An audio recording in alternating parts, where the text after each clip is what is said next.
இது ஃபர்ஸ்ட் மலேசியாவின் செய்திகள் உங்களுக்காக.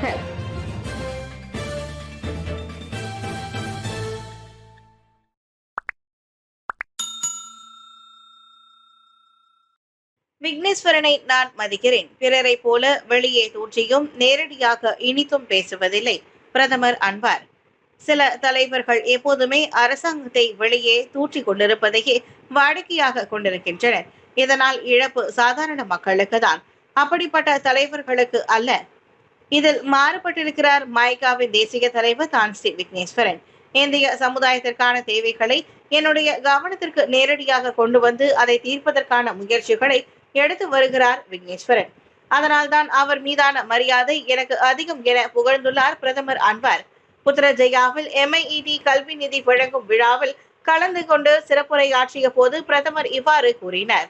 இதனிடையே இனத்திற்கிடையிலான முரண்பாடு உயர்மட்ட வர்க்கத்தினருக்கு தான் பயனளிக்கிறது என்பதோடு குறைந்த வருமானம் பெறும் தரப்பினரை மேலும் ஏழ்மை நிலைக்கு தள்ளுகிறது. தலைவர்கள் எப்போதும் தகராறு செய்து கொண்டிருப்பதை தவிர்த்துவிட்டு மக்கள் நலனுக்காக பேச்சுவார்த்தை நடத்தி அரசாங்கத்துடன் இணைந்து செயல்பட வேண்டும் எனவும் அன்வார் கேட்டுக்கொண்டார். வாக்காளர்கள் அதிருப்தியை வெளிப்படுத்த இது நேரம் அல்ல, தான் ஸ்ரீ விக்னேஸ்வரன் வலியுறுத்து. மே 11ஆம் தேதி நடைபெறவிருக்கும் ஸ்லாங்கூர் கோலகுபுபாரு சட்டமன்ற தொகுதிக்கான இடைத்தேர்தலில் வாக்களிக்கவிருக்கும் வாக்காளர்கள் அதிருப்தியை காட்டுவதற்கு இது நேரம் அல்ல. மாறாக அவர்கள் விவேகமாக தங்களது சரியான செய்தியை தெரிவிக்க வேண்டும் என மைகாவின் தேசிய தலைவர் தான் ஸ்ரீ விக்னேஸ்வரன் கேட்டுக்கொண்டுள்ளார். இந்த இடைத்தேர்தலில் ஒற்றுமை அரசாங்கத்தை சேர்ந்த வேட்பாளருக்கு வாக்காளர்கள் வாக்களிக்க வேண்டும். தங்களது எதிர்காலத்திற்கு உதவக்கூடிய அதிகமான வாய்ப்புகளை உருவாக்கி இருப்பதால் இதனை பயன்படுத்திக் கொள்ள வேண்டும் என அவர் வலியுறுத்தினார். கோலகுபுபாருவில் இன்னும் தீர்க்கப்படாத சில பிரச்சனைகள் இருப்பதோடு அதனால் சில வாக்காளர் அரசாங்கத்தின் மீது அதிருப்தியாக இருப்பதை மைகா உணர்ந்துள்ளதாகவும் விக்னேஸ்வரன் தெரிவித்தார். அதே வேளையில் அரசாங்க வேட்பாளர் தோல்வி கண்டால் ஸ்லாங்கூரின் பக்கத்தான் ஹரப்பான் தேசிய முன்னணி அரசாங்கத்தின் நிர்வாகத்தில் அல்லது அன்வார் இப்ராஹிம் பிரதமராக இருப்பதில் எந்த ஒரு மாற்றமும் இருக்காது என்பதை அவர்கள் உணர்ந்து கொள்ள வேண்டும் என்று புத்ரஜயாவில் செய்தியாளர்களிடம் பேசிய போது விக்னேஸ்வரன் தெரிவித்தார். இந்தியர்களுக்கு உதவுவதற்காக இவ்வாண்டு மித்ரா 40 மில்லியன் ரிங்கெட் வழங்கியுள்ளது.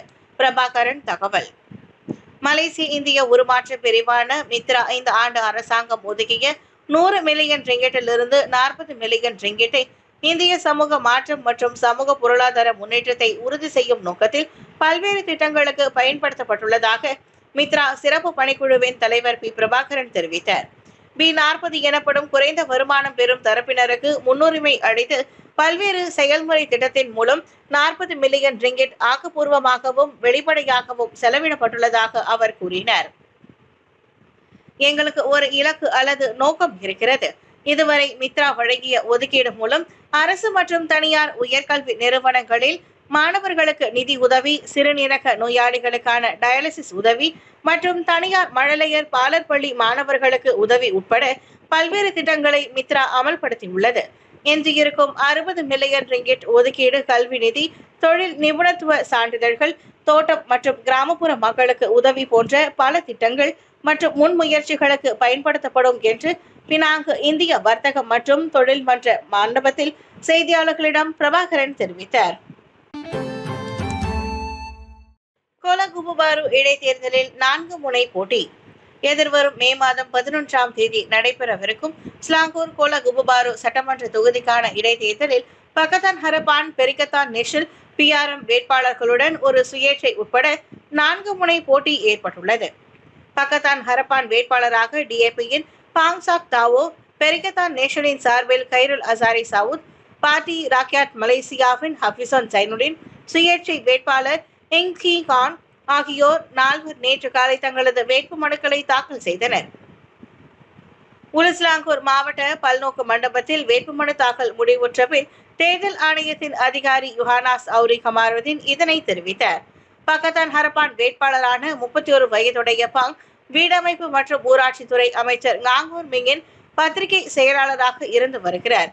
54 வயதுடைய கைருல் உலுஸ்லாங்கூர் பெர்சத் இடைக்கால தலைவராக உள்ளார். DAP தலைமை செயலாளர் அந்தோனிலோ, தேசிய முன்னணி தலைவர் அகமது சாஹித் ஹமிதி, அமானா தலைவர் முகமது சாபு, ஸ்லாங்கூர் மந்திரி பெசாரும் ஸ்லாங்கூர் பக்கத்தான் ஹரப்பான் தலைவருமான அமீருddin ஷா ஆகியோர் நேற்று காலை மணி 8:43 அளவில் பாங் வேட்புமனு தாக்கல் செய்யும் இடத்திற்கு வந்தனர். அதற்கு முன்னதாகவே பெரிகத்தான் நேஷனல் வேட்பாளரான கைருலுடன் பெரிகத்தான் நேஷனல் தலைவர் தான் ஸ்ரீ முஹதன் யாசின், பெரிகத்தான் கூட்டணியில் உறுப்பு கட்சியான மலேசிய இந்தியர் மக்கள் கட்சி MIPP-யின் தலைவர் பி. புனிதன், ஸ்லாங்கூர் பாஸ் தலைவர் அப்துல் ஹலீம் தம்மூரி, கொரக்கான் தலைவர் டொமினிக் லாவ் ஆகியோரும் உடன் வந்தனர். MIED-யின் 15 மில்லியன் ரிங்கெட் கல்வி நிதி உதவி விரைவில் கிளான் பள்ளத்தாக்கில் எய்ம்ஸ் பல்கலைக்கழகத்தின் கிளை வளாகம் தான் ஸ்ரீ விக்னேஸ்வரன். இந்திய சமூகத்தின் எல்லா நிலை மாணவர்களுக்கும் சமமான கல்வி வாய்ப்பினை வழங்குவதையே முக்கிய நோக்கமாக கொண்டு செயல்படும் MIED அந்த இலக்கில் ஒவ்வொரு வருடமும் முன்னோக்கி பயணிப்பதாக மாய்காவின் தேசிய தலைவரும் MIED-யின் தலைவருமான தான் ஸ்ரீ விக்னேஸ்வரன் தெரிவித்திருக்கிறார். அதன் அடிப்படையில் ஒவ்வொரு வருடமும் மாணவர்களுக்கு கல்வி உபகார சம்பளமும் நிதி உதவியும் வழங்கி வரும் MIED இந்த வருடம் 15 மில்லியன் ரிங்கெட்டை உள்ளடக்கிய நிதி உதவியை பல்வேறு துறைகளில் பல்வேறு பல்கலைக்கழகங்களில் படிக்கும் 671 மாணவர்களுக்கு வழங்கியது. இந்நிலையில் MIED-க்கு சொந்தமான எய்ம்ஸ் பல்கலைக்கழகத்தின் அடுத்த கட்ட வளர்ச்சியாக கிளான் பள்ளத்தாக்கில் அதன் கிளை வளாகத்தை கட்ட திட்டமிட்டுள்ளதாகவும் அது தொடர்பாக பிரதமரை நேரில் வந்து சந்திக்கவிருப்பதாகவும் உரையாற்றிய போது தான் ஸ்ரீ விக்னேஸ்வரன் தெரிவித்தார். கெடாவுக்கு அடுத்து கிளான் பள்ளத்தாக்கிலும் எய்ம்ஸ் பல்கலைக்கழகத்தின் ஒரு வளாகம் வேண்டும் என்றும் பெற்றோர்களும் மாணவர்களும் முன்வைத்திருந்த கோரிக்கைக்கு ஏற்ப இம்முயற்சி எடுக்கப்பட்டதாகவும் அவர் கூறினார். ஆதரவற்ற இல்லத்தில் முதியவர் தாக்கப்பட்ட விவகாரம் இல்லம் JKM-இல் பதிவு செய்யப்படவில்லை.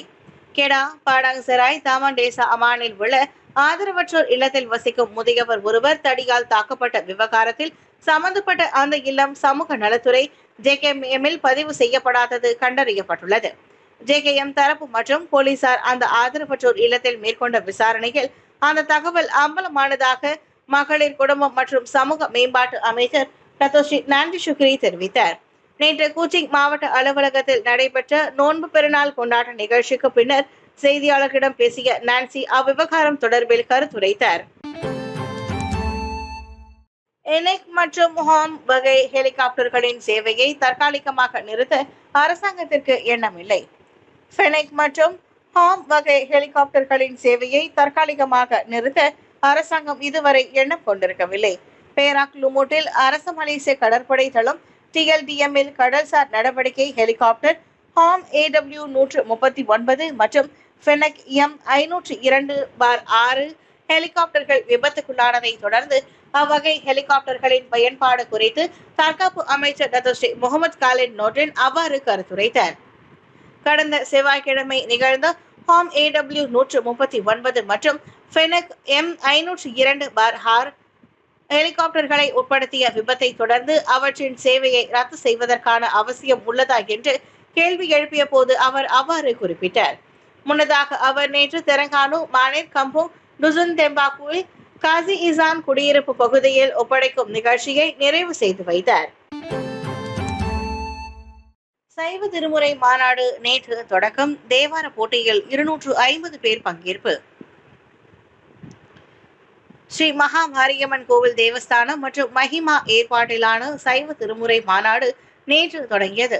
நேற்றும் இன்றும் நடைபெறும் இந்த மாநாட்டை DSK குழுமத்தின் ஒருங்கிணைப்பில் தேவஸ்தானத்தின் தலைவரும் அறங்காவலருமான தான் ஸ்ரீ ரதோ டாக்டர் R நடராஜா மகா மாரியம்மன் ஆலய மண்டபத்தில் குத்துவிளக்கேற்றி அதிகாரப்பூர்வமாக தொடக்கி வைத்தார். இதனிடையே இம்மாநாட்டின் ஒரு அங்கமாக நடத்தப்பட்ட 15 வயதுக்கு கீழ்ப்பட்டவர்களுக்கும் 16 வயதுக்கு மேற்பட்டவருக்குமான தேவார போட்டியில் சுமார் 250 பேர் கலந்து கொண்டு தங்களது திறனை வெளிப்படுத்தினர்.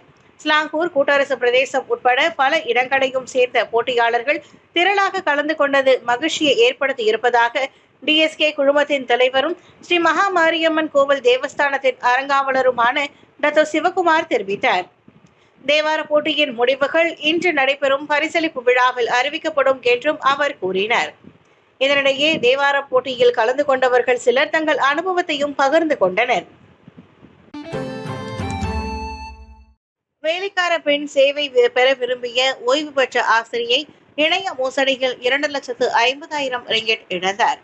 ஓய்வு பெற்ற ஆசிரியை ஒருவர் வீட்டை துப்புரவுப்படுத்துவதற்கு வேலைக்கார பெண்ணை தேடி இணையதளத்தில் தமது வங்கி கணக்கில் இருந்து தொடக்க கட்டமாக 15 ரிங்கெட்டை மட்டுமே செலுத்தினர். அதன் பிறகு மோசடி கும்பல் அவரது வாழ்நாள் சேமிப்பான 2,50,000 ரிங்கெட்டை மோசடி செய்ததை அறிந்து பெரும் அதிர்ச்சிக்கு உள்ளாகியுள்ளார்.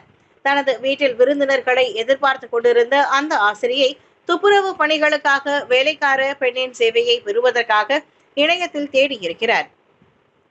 அந்த ஆசிரியர் ஒரு இணைப்பை கிளிக் செய்து தனது வீட்டிற்கு ஒரு துப்புரவு தொழிலாளியை அனுப்புவதற்கான நிறுவனத்திற்கு வைப்பு தொகையாக 15 ரிங்கிட் மட்டுமே செலுத்தும்படி கேட்கப்பட்டதாக தெரிகிறது. இது ஒரு நல்ல ஒப்பந்தம் என்று நினைத்து அவர் தனது எல்லா விவரங்களையும் இணையத்தில் தெரிவித்திருக்கிறார். சில நிமிடங்களுக்கு பிறகு ஒரு பிழை இருந்ததால் பரிவர்த்தனை நடக்கவில்லை என்ற தகவலை அவர் பெற்றுள்ளார். அதை பற்றி பெரிதாக கருதாமல் தன் வீட்டை சுத்தம் செய்வதற்கு வேறொருவரை நியமிப்பதற்கு அந்த 50 வயது பெண் முடிவு செய்தார். ஒரு வாரத்திற்கு சம்பந்தப்பட்ட வங்கி அந்த பெண்ணை தொடர்பு கொண்டு அவரது கணக்கில் சந்தேகத்திற்கிடமான நடவடிக்கைகள் கண்டறியப்பட்டதாக தெரிவித்துள்ளது. கிட்டத்தட்ட 2,50,000 ரிங்கிட் பணம் கொண்ட அவரது 2 கணக்குகள் காணாமல் போனதை அறிந்து அவர் வங்கிக்கு விரைந்ததோடு இந்த விவகாரம் குறித்து சில நாட்களுக்கு முன்பு போலீசில் புகார் செய்துள்ளார். மேற்காசியாவில் எதிர்ப்பு போக்கை கொண்டுள்ள தரப்பினர் அமைதிக்கு முன்னுரிமை வழங்க வேண்டும், மலேசியா வலியுறுத்து. மேற்காசியாவில் எதிர்ப்பு போக்கை கொண்டுள்ள தரப்பினர் அங்கு நிலைமை மோசமாகுவதை தடுப்பதற்காக அமைதிக்கு முன்னுரிமை வழங்கும்படி மலேசியா கேட்டுக் கொண்டுள்ளது.